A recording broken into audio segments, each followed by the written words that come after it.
Hi, thanks for watching. It's an exciting day, especially in London, where Julian Assange has been granted Ecuadorian citizenship. Unfortunately, the UK has turned down his bid for diplomatic status. That would have allowed him to leave the embassy, and unfortunately, he'll be holed up there for quite a while. But it is a step forward. I'm glad to see that he's a citizen of Ecuador. That's great.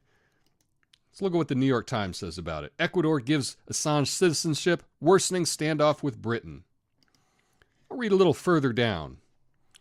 He also offended potential supporters in the Democratic Party by allowing WikiLeaks to become the conduit for emails hacked by Russia from the Democratic National Committee and leaked to harm the presidential candidacy of WikiLeaks.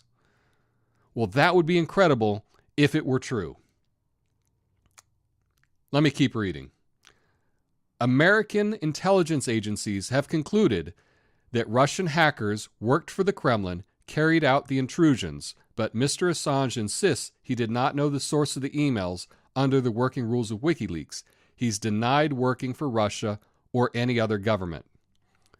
Again, that would be incredible if it were true. And about that? Well, because there is one person in the world, and I think it's actually only one, who knows exactly what is going on with our publications, and that's me.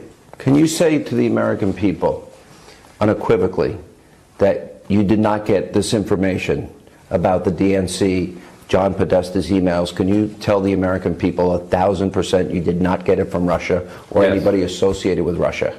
We can say, we have said repeatedly over the last 2 months that our source is not the Russian government and it is not a state party.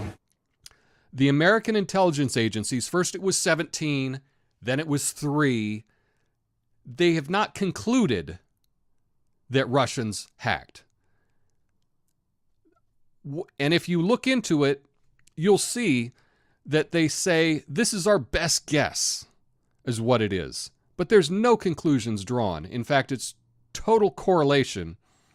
In fact, when you look at John Podesta's emails, if you read them, you'll see his password was actually password. Anyone could have got into his emails. He lost his phone in a cab. It's incredible that everyone is going along with this Russian hacking thing, especially since there's no evidence at all that it's true. And that's the thing that gets me about the Times, is they know this.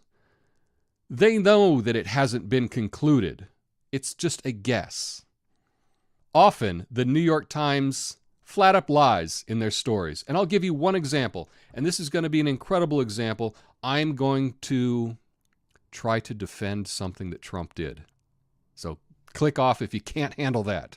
But if you can, let me give you this example. This is from last February. Trump's blistering speech at CPAC follows Bannon's blueprint. And let's look at what was reported in the Times.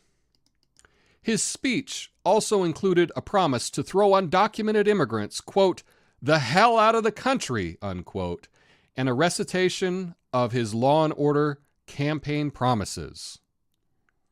Wow. According to the Times, Trump is going to he promises to throw out undocumented immigrants. Again, that would be incredible if it were true. I have the actual transcript. We are also going to save countless American lives. As we speak today, immigration officers are finding the gang members, the drug dealers, and the criminal aliens and throwing them the hell out of our country. Wow, that's quite a difference.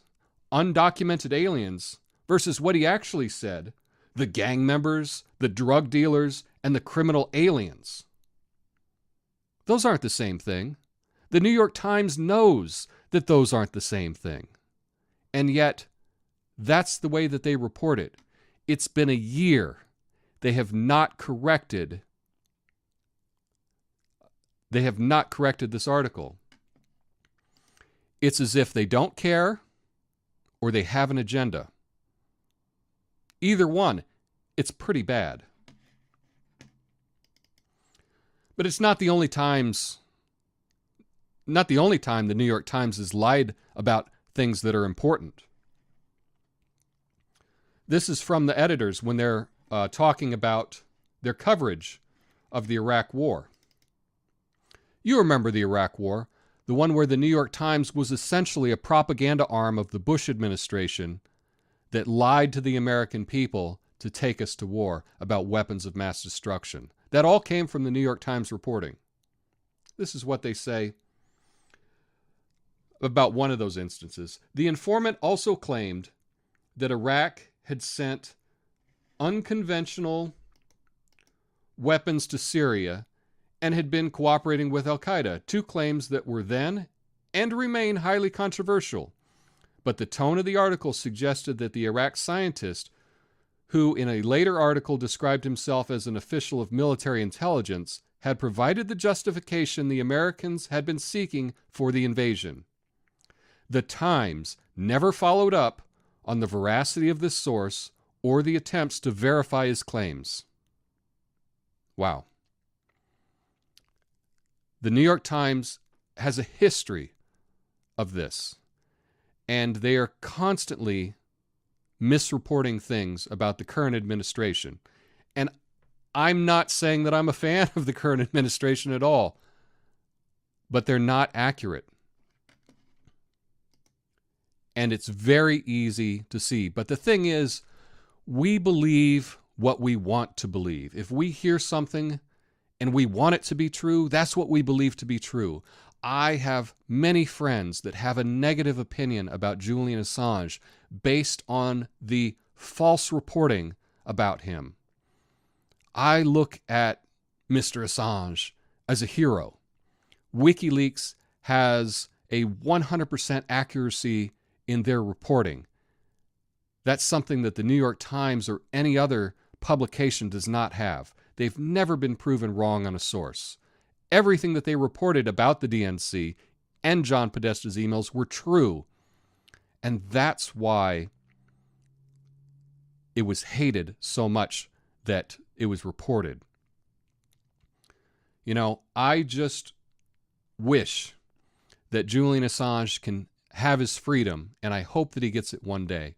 Now, my idea is that we get 10,000 people together and like we run a 5K right by the Ecuadorian embassy and we all dress alike.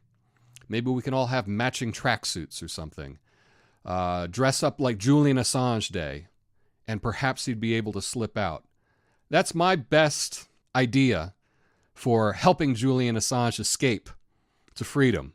If you have any other great ideas on how we can get freedom for Julian, please leave them in the comments below. I'd really love to hear them. Thank you. Peace. Thanks for watching the video all the way to the end. If you liked it, click that like button, subscribe for more, and leave a comment below. Peace.